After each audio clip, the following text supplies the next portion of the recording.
Hi everybody, how's it going? Mark here. Hello. And this video is for Jay from Jay's Comics. I'll put the link down for his page down the bottom there in a bit. And I met up with him on Saturday for a chat, and you know, we both went into the comic shop in the town we went to, and we had a chat about comics and everything else, you know, and he's a pretty cool guy. Yeah, nice to meet you, Jay. Really nice meeting you. Hope to meet you again sometime. And he asked me a couple of questions. One of them was, how do I store my comics? Now, I don't know if this would be any interest to anybody else out there. It might be, it might not. I'll put the video up, and if you want to watch it, you can do. Now, I've got a fair few comics, as my girlfriend will, you know, contest to. And, well, I'll show you. Okay, I actually got my quantities wrong. I said to Jay that I had 40 long boxes and about 12 short boxes. I've actually got 39. Well, this one here is my 39th, which I just picked up. And yeah, so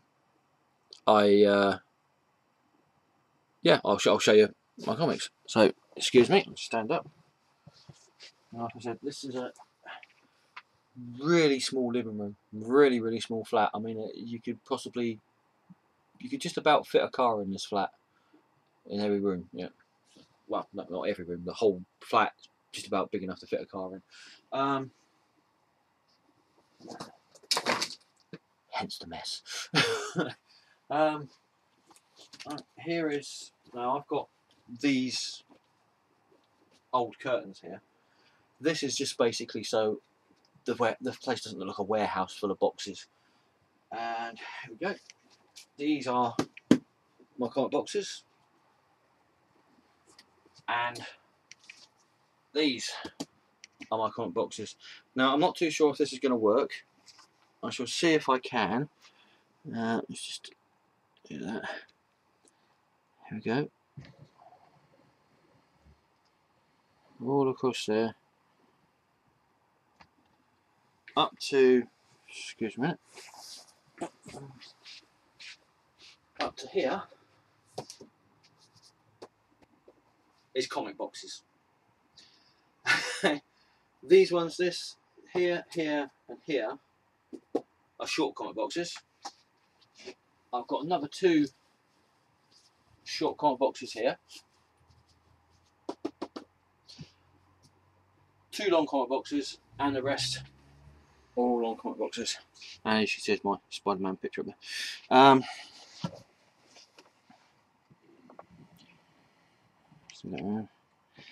Now, hello. From what I can remember, each long comic box holds round about 300 comics in them, if I'm correct. If I'm wrong, please tell me I'm wrong in the comment section. So each one of those long boxes, they're full up. They've each got about 300 comics in them. The small comic boxes hold about 250 comics, I believe. So that'll give you some idea of how many comics I've got. And as well as that, now, well, as you can probably see, that some of them have got numbers on them as well. This was back in the day when I had room to actually get them in some kind of alphabetical order, and I numbered them all so I knew which comics were in which box and such. I don't have that luxury now at the moment, so it's every comic for themselves in whatever box they go into, so which is a bit of a pain. And this is why you will probably understand why I say it's a bit hard for me to get to some of my comics. Now, that's not all of them, because if I swing this around here, you'll see here are my magazine boxes. There's 20 of those, 4 high, 5 deep. 20 magazine boxes. These hold my 2000 ADs, my British comics, magazines, Doctor Who magazines. Above here, and I'm looking to put some shelves up above here so I don't have to have too much stuff on top of these boxes. Above here, I think I can show you. is a mess, just like the rest of the room. But up here we've got books and my Marvel figurine, DC figurine, and DC chess set magazines up there, plus other little bits and pieces that I need to pack away when I get a chance to. And I don't know if I can show you this. Here we go. See, here is my bookshelf. There we go. Told you the room was small. Here we have a bookshelf with some books, some small digest comics on there. These are some Marvel ones. This is from the old cross-gen Forge. I've got an Edge one there. Yeah, there's an Edge one there. Got books, Edgar Allan Poe. That's Young. Some books you probably recognise from recent videos I've done. Mammoth Book of Zombie Comics, which no, it was the best horror comics that Costa Bromstar's got. You've got also the Mammoth Book of Zombie Comics, which is like a companion book for that. Julian Vane's Magic Works. Neil Gaiman's Neverwhere. And you may think, oh, there's a few books on there. There's a few things there. If I move that, Magic Gathering. That's a Green Lantern rings that were given away free with the Blackest Night series and that, plus some badges that I picked up. Still missing the green one, the Green Lantern one. Got here, something knife. We have also, see, it is actually, I don't know if you can see this, it is actually too deep. I don't know if that will actually show up on there, but it's too deep. Okay, and at the back I've also got more books, more hardback books. Doctor Who, Tom Baker, Who Do You Think You Are?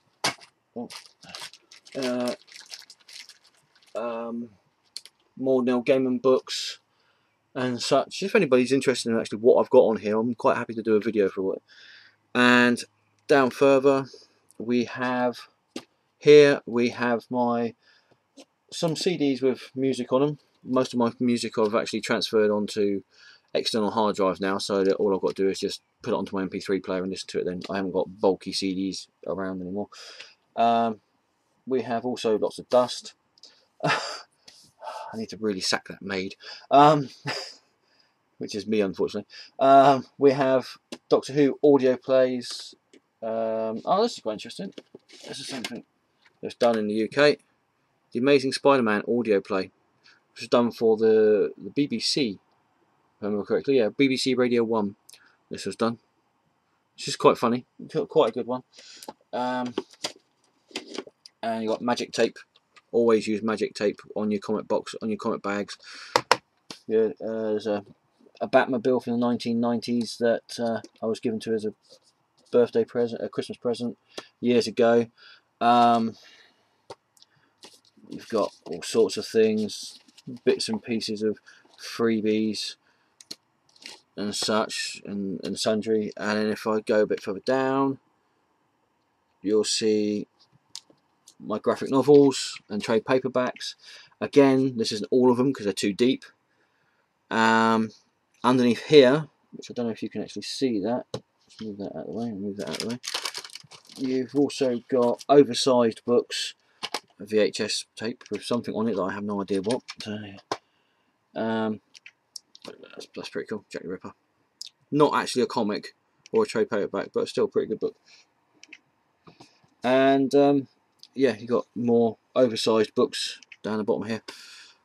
And I'll just spin this around. As you see, my belly. Not a pretty sight. Just a little bit worse than actually see my face. Also, somebody sent me a message, and I'm sorry if I can't remember what your name was. I shall look back and I shall put your name down in the description box and that. They asked me what I used for comic bags and backing boards. I'll just put my living room back here, and I shall show you. And no, I know you can get different gradients of Mylar bags. I've got a few hard Mylar bags that you get for certain comics, like #1s and and that, but that's not ones I use most of all. Excuse me, not stand up. I can remember I've stuck them. Now, I picked these up from my local comic shop. Hello again. I really should get more things around me a bit better next time while doing some of this. Now, these are called Comic Care. These are comic, current sized comic covers. Yeah, Comic Care, and all these are just normal, quite thin. They're quite the thin ones. They're quite thin Mylar bags, which you get. I think it's 100 in there. You get in it. Yeah, you got 100. It's 2mm virgin material, 2mm Mylar comic bags. pH on them is quite low, so that's pretty good. And to put in there, you also have the Comic Care backing boards, and these are your general bog standard white. One side is calcium backed, the other side's not, and yeah, this is just your general. And in there you get 100 backing boards as well. And the boxes I get are from Comic Care as well, and this is how they come. You get, this is the base, which actually has all the comics go into it. Yeah, and then you get that's your lid. Obviously, you've got to fold it in and everything. So yeah, there you go. Oh, and of course, magic tape. Use magic tape. Don't use normal sellotape or any other sort of plasticky sticky tape, because as I've got a few comics here, I'm in the middle of cataloguing my comics again, and there's some people on the internet that when they send you comics, they actually sellotape the comic bags, the lip of the comic bags down with normal sellotape.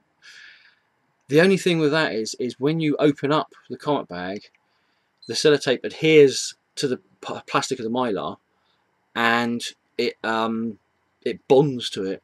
So when you try and open the comic bag, it just stretches the Mylar, and it makes the comic bag completely useless. If you use magic tape, and I think this is done by Sellotape as well, which is a brand name. I think there's M3 as well you can get from magic tape as well. But anyway, if you use this stuff, which is called magic tape, as you can see, it's sticky. It is sticky tape, and it's sort of like an opaque sort of, not clear, but it's sort of like a fuzzy sort of colour. Yeah, and you can actually write on that if you want to, but it will stick to the Mylar, and you can seal the Mylar, the lip of the Mylar over with it. But also, when you go to open up your comic bag, it doesn't bond to the actual Mylar, it just sticks it down. So when you open it up, this actually opens up, and it stays sticky all the way through. The only time it doesn't stay sticky is if you drop it on the floor and you have cat hair on the floor, and it picks up the cat hair.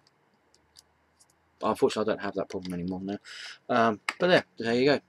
So yeah, there you go. That's my world and my comics and how I look after them, really. So yeah, hope that's interesting for you, Jay. Hope that's interesting for anybody else out there who want to know how I look after my comics and how I, keep them and protect them. And yeah, thanks for watching. If you've got any comments, if you know of any better ways to look after comics and that, stick in the comment section down below. If you like it, thumbs up. If you don't like it, thumbs down. But don't be a coward. Say why you didn't like it. All right, no need to thumbs down and run like a wuss, chicken. Yeah. So thanks for watching. Take care. Hope to see you again soon. And ta-ta for now.